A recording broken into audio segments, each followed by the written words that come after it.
Pode parecer contraditório, mas, na minha visão, um dos segredos para encontrar o verdadeiro equilíbrio é aceitar que o equilíbrio perfeito, na verdade, não existe.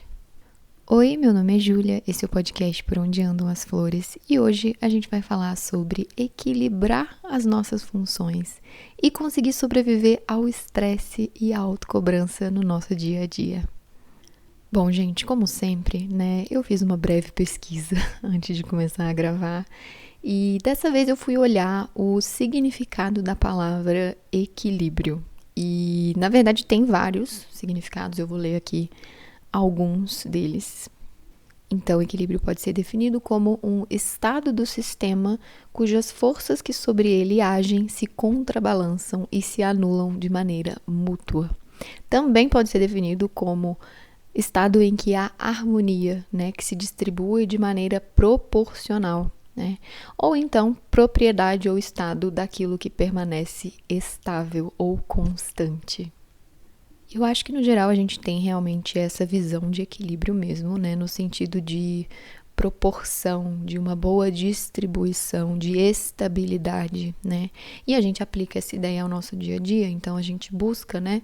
Ou tenta buscar equilíbrio, por exemplo, entre as áreas, né, da nossa vida, entre as nossas atividades, entre as nossas funções e as nossas obrigações, né? E deixando bem claro que eu acho que é justo a gente tentar buscar um equilíbrio, né? Porque a gente não quer pender ali pro lado de nenhum extremo, né? Então, só se dedicar ao trabalho, ou só se dedicar ao relacionamento, ou só se dedicar aos estudos, enfim. Então, é claro que a gente tem que buscar, sim, um balanço, né? Uma boa distribuição ali de energia, de esforços, né? Para cada um dos pontos, né, do nosso dia e da nossa vida. Mas, porém, contudo, entretanto, o problema é que eu acho que a gente acha que equilíbrio é dar conta de tudo, né? Ou seja, a proporção é dar 100% em todas as áreas, né? E eu acho que eu não preciso nem dizer que essa conta, ela não fecha. Não tem como, é humanamente impossível você dar 100% para sua família, 100% para o seu trabalho, 100% para o seu relacionamento, para o seu lazer, para a sua saúde, enfim. Eu não consigo nem imaginar alguém fazendo essa distribuição perfeita, porque, de novo, isso exigiria uma estabilidade de muitas coisas que não são estáveis, né? Então, exigiria uma estabilidade de humor, de disposição, de horários, de prioridades, né? E a gente não tem isso, porque a vida oscila, a gente oscila e muito se perde também nesse aparente equilíbrio perfeito. Vamos imaginar, por exemplo, que uma amiga passou por um término, né, e tá muito mal. E é, sei lá, plena quarta-feira e ela te chama para tomar um café depois do trabalho para dar aquela relaxada, para desabafar. Provavelmente, gente, no seu equilíbrio perfeito, aquelas 2 horas depois do trabalho, né, não seriam ali dedicadas à área da amizade, né? Mas talvez deva ser, naquele momento, naquele contexto, né? Vamos imaginar também que, sei lá, na segunda-feira você tem uma apresentação super importante, mas deu sexta-feira, 18 horas da noite e você ainda não conseguiu terminar a sua preparação. Será que não cabe também você abrir mão do lazer no sábado de manhã e finalizar essa apresentação? Entendem o que eu quero dizer? Eu diria que, na minha visão, o verdadeiro equilíbrio, na verdade, é um desequilíbrio intencional. É meio que uma escolha de quais pratinhos vão cair naquela semana, ou naquele dia, ou naquele momento da sua vida. E eu fiquei pensando nisso porque eu tenho focado bastante nessa questão de equilíbrio, né? Desde que eu voltei a trabalhar com mais intensidade, né? E eu tenho estudado bastante sobre a terapia comportamental dialética. E a terapia comportamental dialética, ela se baseia na filosofia dialética, que diz basicamente que a gente pode fazer uma síntese, né? Uma integração entre duas ideias que são aparentemente opostas. Então, por exemplo, nessa terapia, a gente fala muito de encontrar o equilíbrio entre aceitação e mudança, né? E eu acho que isso se aplica muito à própria noção de equilíbrio, porque a gente meio que tem que aceitar que o equilíbrio perfeito não existe, mas tentar nos esforçar para equilibrar as coisas mesmo assim. Eu sei, né? É um pouco confuso, mas o que eu pensei, né, que talvez fique mais claro é o seguinte. No ano passado eu estava tentando buscar um equilíbrio, né? Mas eu estava totalmente desequilibrada. E eu vejo que eu tive bons esforços, né? Mas no fim das contas me faltou essa parte de aceitar que o tal do equilíbrio, ele não é perfeito, né? Então, eu tava fazendo exercício físico, eu tava trabalhando, eu tava estudando, eu tava saindo com os meus amigos, eu tava passando tempo com a minha família, com meu namorado, tava cuidando do meu cachorro, tava tendo tempo de lazer, né? Então, assim, percebam que eu não tava deixando de fazer nada, né? E eu tava tentando ali dar o meu melhor em todas essas coisas, principalmente no trabalho, né? Mas é aí que entra o ponto, porque eu estava tentando, né? Eu estava querendo dar o 100% em tudo. Só que eu não estava feliz, né? Porque, de novo, tentar dar o 100% em tudo não é sustentável. Não é um equilíbrio, entre aspas, sustentável. Porque eu me cobrava o tempo todo para não deixar cair nenhum pratinho. E eles sempre vão cair. E eles sempre, de fato, caíam. E é engraçado porque hoje eu me sinto mais equilibrada, né? Eu não sei se equilibrada é a melhor palavra, sinceramente. Mas hoje eu sinto que eu estou vivendo de uma forma mais sustentável e que me deixa satisfeita na maioria dos dias, né? Porque, obviamente, tem dias em que eu me frustro. E aí entra em outro ponto, que é o equilíbrio emocional, né? Da mesma forma que a gente busca um equilíbrio perfeito das nossas tarefas, parece que a gente busca um equilíbrio emocional perfeito, né? Que geralmente na nossa cabeça envolve não se afetar, não se sentir mal, né? E é por isso, gente, que tudo na psicologia depende, né? Porque ao mesmo tempo que eu tô falando que não dá pra ter equilíbrio, né? A busca, o esforço pelo equilíbrio, a intencionalidade, né, na busca pelo equilíbrio, ele faz bem, né? Essa busca faz bem para nossa saúde mental, né? Tudo vai depender, na verdade, de como você enxerga esse equilíbrio, né? A que função esse equilíbrio está servindo e como você lida com o desequilíbrio que é inevitável. Eu diria que o equilíbrio emocional não é tentar sempre ficar bem, mas é aceitar que em algum momento você vai ficar mal e isso vai te afetar em alguma medida e saber ter atitudes para minimizar os danos. Isso entra na questão de escolher quais pratinhos vão cair, né? Porque a gente está aceitando e admitindo que todos os pratinhos não vão permanecer intactos, tá? Mas, de forma a, de novo, minimizar os danos e ter uma vida coerente com o que a gente está buscando, a gente escolhe quais vão cair, a gente escolhe como eles vão cair, a gente escolhe até certo ponto os impactos que isso vai ter, né, na nossa vida. Então, talvez esse seja, né, talvez essa seja uma busca mais saudável e sustentável pelo equilíbrio. Porque, por exemplo, não tem como viver uma vida sem ansiedade, uma vida sem estresse, sem tristeza, sem frustração, mesmo que você esteja, de novo, teoricamente, equilibrando todas as áreas da sua vida, né? Só que a nossa noção de vida equilibrada, ela nunca envolve, né? Nunca envolve a dificuldade, nunca envolve esses sentimentos difíceis, esses momentos difíceis. E eu acho que tem que incluir.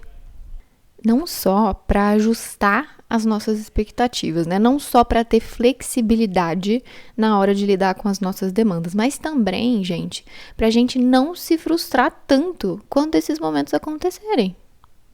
Existe um conceito, né, de emoções secundárias na psicologia, que é basicamente quando você tem uma emoção em reação a outra emoção. Então, por exemplo, você sente raiva porque sentiu tristeza, você fica ansiosa porque sentiu ciúmes, você sente tristeza porque sentiu frustração, né? Quando a gente não aceita e entende que emoções negativas vão existir, a gente se coloca numa posição de se frustrar ainda mais, de reagir ainda pior, né? Então, em resumo, né, na conta do seu equilíbrio, você tem que incluir momentos difíceis, emoções difíceis. Porque querer que você só se sinta bem, só esteja sempre motivado, isso também não é equilíbrio. Dito tudo isso, gente, eu queria compartilhar com vocês algumas coisas que me ajudaram e têm me ajudado, né, a lidar, né, com essa questão de todas as demandas da vida, né, de buscar esse aparente equilíbrio ou esse equilíbrio desequilibrado que eu tô dizendo, tá? A primeira coisa, gente, é uma frase batida da internet que eu já falei aqui antes, mas que de coração ela me ajuda muito e fez muito sentido pra mim, que é aquela frase, né? Se você tá cansado, descanse, não desista, tá? E essa frase, gente, eu acho que ela toca num lugar ali muito de pessoas perfeccionistas, porque a gente tende a ser muito extrema, né? Então, ou eu consigo tudo, ou eu jogo tudo pro alto, né? Ou eu abandono o meu projeto aqui. Sendo que muitas vezes o que a gente não percebe é que você só precisa de um descanso, né? Você só precisa pausar por um momento, sabe? Você não precisa chegar à conclusão de que você não consegue, você não precisa se ver como um fracasso, você não precisa abandonar aquilo que você estava planejando. Às vezes você só precisa de, sei lá, gente, meia hora, uma hora, sabe? E isso foi uma coisa que me ajudou de uma forma, gente, que eu não sei nem explicar, mas que mudar essa mentalidade fez com que agora, né, quando eu percebo que eu tô ficando frustrada, quando eu percebo que eu tô ficando cansada, né, de trabalhar nos meus projetos, né, gente, porque, assim, não importa o quanto você queira uma coisa, tá, não importa o quanto aquilo te deixe motivada, o quanto aquilo seja importante pra você, em alguns momentos você vai cansar, você não vai querer trabalhar naquilo, né? Então, quando eu percebo isso, né, quando eu vejo que eu tô ficando cansada, que eu tô ficando estressada, que eu tô ficando irritada, eu pauso, né? Então, sei lá, eu vou fazer uma coisa que me demanda um pouco menos, né? Então, assistir uma aula de um assunto um pouquinho mais fácil pra mim, ou eu vou ler um livro que eu tô gostando, né, ali sobre um aspecto técnico. Eu tento ajustar as minhas demandas, né, ajustar os trabalhos que eu tenho que fazer de acordo com essa minha percepção, né, de talvez eu esteja cansada, talvez eu precise de uma pausa, talvez eu precise não olhar para esse projeto por sei lá, por um tempo, né, por umas horas ou por uns dias até, e deixar que eu naturalmente volte para isso, sabe? Óbvio que a gente tem metas, né? Óbvio que nem todo mundo é autônomo, então nem todo mundo escolhe sempre. Mas saber esse momento de pausar e de respeitar ali o que eu preciso, né? Sem jogar tudo pra cima, sem me afundar numa frustração, isso mudou muito o meu dia a dia e a minha relação com o estresse. Meio que nessa linha também, eu acho que um outro ponto, gente, foi mudar um pouco a perspectiva, né, de ter uma hora certa ou um dia certo para descanso, né? Porque antes, pelo menos, eu tinha muito isso, né, de, sei lá, são 3 horas da tarde, bom, 3 horas da tarde ainda tá dentro do horário comercial, então não é pra eu descansar, eu posso descansar depois de 6 horas da tarde, né, ou eu posso descansar no domingo, no sábado. É claro, gente, que depois das 6 horas, no sábado, no domingo, eu vou ter mais tempo, né? E eu vou poder me dedicar mais a esse descanso. Mas me permitir, assim, 5, 10 minutos de descanso, sabe?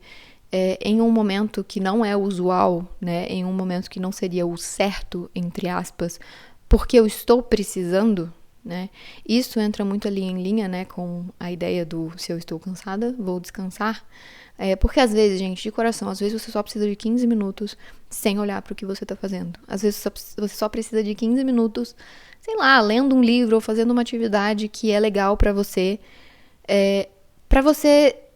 se distanciar um pouquinho daquilo, né? Sair do hiperfoco, né? Lembrar que existem outras coisas importantes na sua vida, né? Então parece uma bobeira, parece até um luxo, né? Até um mimo grande demais, né? Ter horários de descanso ou momentos de descanso ao longo do horário comercial, por assim dizer. Mas isso faz toda a diferença. E aí, assim, vou até entrar num mérito aqui, de um vídeo que eu assisti esses dias, né? Que era um vídeo de uma pessoa que eu gosto muito. Mas era um vídeo sobre como, para crescer, na verdade, não tem como ter leveza, né? Para crescer, não tem como você ter essa perspectiva que estão pregando hoje de crescer com leveza mesmo, né? De crescer com o tal do equilíbrio, muito entre aspas. E eu queria comentar sobre isso porque, ainda que eu entenda muito bem, né, o que ela tá dizendo, né, eu acho que, de novo, a gente tá indo para dois extremos, né? Porque ou as pessoas acham que elas têm que se matar de trabalhar, ou elas acham que elas não têm que fazer nada, né? Que é tudo muito leve, muito tranquilo, né? Que as coisas vão se ajeitar sem muito esforço. E a gente sabe que isso não é verdade, né? Se você quer ter sucesso, se você quer alcançar os seus objetivos, você tem que trabalhar para isso. No entanto, gente, eu acho sim que, pensando sobre essa definição de equilíbrio que eu acredito, né, de um equilíbrio desequilibrado, de escolher quais pratinhos vão cair naquele momento, né, de priorizar o que vai demandar mais da sua energia e da sua atenção, isso envolve, né, justamente uma certa leveza, entre aspas, né? Isso envolve você fazer escolhas que estão coerentes com o que você prioriza, valoriza e está buscando naquele momento. Vai envolver sacrifícios, porque, de novo, algum pratinho vai cair. Mas é muito sobre, ainda que alguns pratinhos caiam, que você consiga encaixar momentos de lazer, encaixar momentos de descanso, gente. Porque, de novo, a que custo vai ser esse sucesso? A que custo você vai chegar a esse lugar que você está buscando se você não tiver qualidade de vida hoje? E qualidade de vida não é comodismo. Qualidade de vida não é preguiça.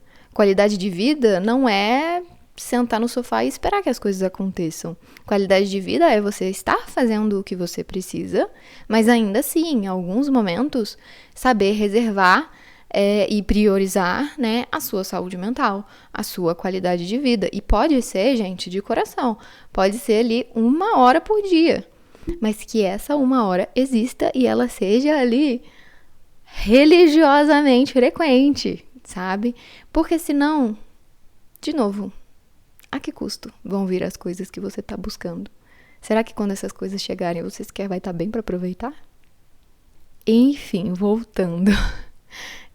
Nessa mesma linha, tá? Outra coisa que me ajudou foi ter ali pequenas quebras, né, de uma rotina que talvez não estavam planejadas, né? Isso me lembra muito que eu tenho uma vida, né, para além do trabalho, que eu tenho autonomia, que outras coisas importam, né? Então é óbvio que, como autônoma, eu tenho um pouquinho mais de liberdade com isso, né? Mas às vezes, gente, é uma coisa tão simples quanto, poxa, eu tava aqui no meio do trabalho e aí eu lembrei que tinha uma música que eu queria escutar muito. Eu não tava planejando isso, não era um momento intencional de descanso, mas agora eu vou escutar essa música enquanto eu termino de fazer minhas tarefas, né? Ou então, é quarta-feira, eu saí do trabalho, eu ia hoje, sei lá, fazer alguma outra coisa, né, ligada ali ao meu trabalho, mas eu acho que hoje eu posso ir tomar um café. Hoje eu acho que eu tô precisando desse cafezinho no meio da semana, sabe? Quarta-feira. Então, assim, essas pequenas quebras eu acho que são muito importantes justamente pra gente, às vezes, retomar a nossa perspectiva, né? De que, é claro, gente, o trabalho, ele importa definitivamente, né? Mas ele não é a única coisa que importa. E nunca vai ser. O quarto ponto é um que eu já falei, né? É meio que escolher qual pratinho vai cair essa semana, gente. E isso é, de verdade, é você olhar e falar, beleza, qual desses vai cair? Então, por exemplo, essa semana eu tava bem focada, né, em algumas coisas de criação de conteúdo e eu tava bem focada em finalizar algumas aulas. E eu olhei e falei, bom, esse livro que eu estou lendo, que eu quero muito ler e vou terminar de ler, esse pratinho vai cair essa semana. Ele não vai rolar. Ele vai ter que ficar pra próxima semana. E, na verdade, hoje eu consegui ler o livro, tá? Eu consegui me ajeitar e eu li o livro, né? Não li tanto quanto eu gostaria, mas eu li. Mas foi uma escolha, né? Eu falei, o que vai ser priorizado dessa vez, né? O que eu vou priorizar vai ser as aulas e a criação de conteúdo, né? E isso me ajuda a não me frustrar tanto quando eu vejo que eu não vou conseguir ler o livro. Porque, de certa forma, de novo, foi um desequilíbrio planejado. Quinto ponto, gente, que eu acho que isso aqui realmente muda a nossa perspectiva, porque, de novo, entra naquela questão de aceitar que vão ter momentos difíceis. E é a ideia de que tá tudo bem não estar tudo bem. Tá tudo bem não amar a sua rotina e o seu trabalho todos os dias, porque isso era uma coisa, gente, que eu me cobrava muito, né? De novo, nessa busca eterna de um equilíbrio perfeito. Eu queria fazer o meu trabalho ser incrível, eu queria fazer a minha rotina ser perfeita. Mas, gente, não tem como, não tem nada que você faça todos os dias, 8 horas por dia, que você vai amar sempre, tá? Então, assim, aceitar, né, que vão ter momentos que você vai odiar o seu trabalho, ainda que você ame ele, né, que você vai odiar a sua rotina e que você não vai querer aquela rotina, ainda que ela seja uma boa rotina, né? Isso faz toda a diferença para, de novo, você abraçar esses momentos em vez de se julgar por eles, em vez de achar que eles são catastróficos, em vez de achar que eles são momentos ali que definem quem você é. Muito nessa linha, né, gente, de fazer coisas, né, e agir de uma forma que faça sentido para mim, né, criar, por exemplo, uma rotina boa para mim. Uma coisa que tem sido um exercício é a ideia de bancar os meus valores, né, bancar o que eu acredito, né. E com isso eu quero dizer que eu não quero ser workaholic, eu não acho bonito, eu acho um desequilíbrio feio, né, e às vezes a gente reproduz certas coisas, né, sem sequer perceber, né, porque, querendo ou não, culturalmente a gente reforça muito, a gente dá muito valor, a gente acha muito bonito essa questão do ser, né, workaholic. A gente adora chegar e falar, nossa, essa semana tá muito corrida, ou nossa, eu nem sei quando vai dar pra gente encontrar, porque eu tô super corrida, tá uma pressa, né, a gente sempre fala isso, né, e eu falava muito isso, e eu não acho isso bonito, eu não acho bonito não ter um horário pra ficar com a minha família, pra dedicar aos meus relacionamentos, pra dedicar às coisas que eu gosto. Eu não acho isso legal. Então, assim, eu comecei a me monitorar, sabe? De parar de falar isso, né? Claro, às vezes eu tô corrida mesmo e eu vou ter que falar, olha, hoje eu tô realmente corrida. Mas parar de falar isso como uma forma de buscar a validação, né? Ou como uma forma de me autovalidar, né? Se eu tô corrida, eu falo que eu tô corrida. Se eu não tô corrida, eu vou falar, nossa, hoje eu tô super livre, graças a Deus terminei de trabalhar mais cedo. Pra não reforçar essa ideia de que eu tenho que estar estressada, eu tenho que estar corrida, eu tenho que estar com pressa, senão tá errado. E nessa mesma linha, gente, outra coisa que me ajudou foi olhar intencionalmente para as coisas que eu já conquistei, né? Principalmente quando eu não tô me sentindo tão bem ou tão capaz, né? Então, ter essa capacidade de olhar pro meu dia, né? Por exemplo, ainda que ele tenha terminado meio cedo, sei lá, 5 horas da tarde, já acabei de trabalhar. Eu olhar pro dia e falar, bom, mas hoje eu fiz isso, isso e isso, né? Hoje eu avancei nesse projeto, né? Então, ter essa ação intencional de verdade, gente, às vezes eu olho pra minha checklist do dia, né? E é claro, é muito bom dar check, né? Mas é legal a gente olhar para as coisas que a gente já deu o check, né? Então, olhar e falar, beleza, hoje, olha só quantas coisas eu fiz, né? Que talvez no fim do dia você esquece, você nem percebe, né? Mas estão ali. São coisas para as quais você dedicou um tempo, você dedicou sua energia e talvez sejam ali mini conquistas para você valorizar um pouquinho mais o seu esforço e o seu dia. E por fim, gente, uma coisa que me ajudou muito, né? Eu até comentei ali sobre isso, né, no episódio sobre pressa, né? Que é justamente eu começar a me perguntar por que as coisas precisam estar resolvidas agora, né? Por que eu tô com essa pressa toda, né? Então, por exemplo, às vezes eu me pego muito ansiosa, muito agitada para terminar a formação que eu tô fazendo agora. Só que, gente, essa formação, um dia foi tudo que eu queria, né? Houve um momento que eu olhava para ela, tipo, meu Deus, tudo que eu quero é poder estudar isso, é poder fazer essa formação. E agora eu tô fazendo. Então, por que eu tô com pressa de acabar ela para começar outra, né? De novo, só para dar check, tá? Então, assim, o que precisa de fato ser resolvido agora? O que de fato tem uma urgência? O que de fato demanda a minha atenção neste momento? E o que eu só tô querendo, né, de novo, dar check, avançar um passo que não precisa ser avançado agora, né? Isso ajuda de novo na priorização, Isso ajuda de novo nessa questão do qual pratinho vai cair essa semana. Bom, gente, nem sei, eu comecei esse episódio falando de equilíbrio, agora eu tô falando de trabalho, de estresse, enfim, espero que tenha feito sentido pra vocês, né? Mas eu acho que é essencialmente isso.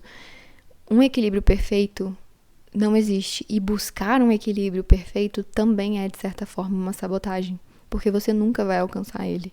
Então, em vez da gente colocar essa rotina perfeita num pedestal e ficar mirando em algo que é inatingível, quem sabe a gente já alinha nossas expectativas, a gente já reduz ali as nossas expectativas e consegue alinhar com algo que vai de fato ser factível, vai de fato trazer pra gente satisfação, qualidade de vida e equilíbrio de uma forma sustentável. Se você gostou desse episódio, deixa seu comentário, deixa sua opinião e a gente se vê na próxima conversa.